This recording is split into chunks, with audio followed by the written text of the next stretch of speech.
A meno di 24 ore dal violento incidente di martedì, poco dopo il casello di Villabona, quando un tir è piombato sulle auto ferme in coda in cui ha perso la vita un settantenne di Salzano, questa mattina si sono verificati altri 2 incidenti, di cui uno mortale. Sull'autostrada A4, nel tratto fra Latisana e Portogruaro.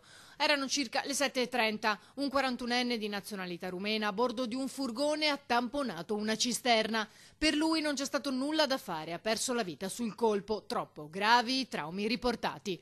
Il secondo invece è stato un tamponamento fra mezzi pesanti, uno sloveno, l'altro croato, avvenuto a causa della coda che si era formata in seguito al primo incidente.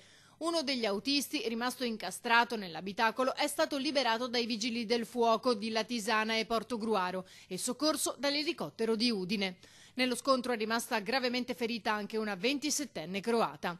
Sul posto sono intervenuti il personale di Autovie Venete, la polizia stradale, i vigili del fuoco, il 118 e i soccorsi meccanici per liberare la carreggiata dai mezzi coinvolti. L'autostrada 4 è stata chiusa fra Latisana e Portogruaro in direzione Venezia. Gli incidenti hanno causato molti problemi alla circolazione. Alle 9:30 infatti si registravano 9 chilometri di coda nel tratto Latisana-Portogruaro, 8 invece fra San Giorgio e Latisana in direzione Venezia, con code anche fra Cessalto e Latisana nella direzione opposta.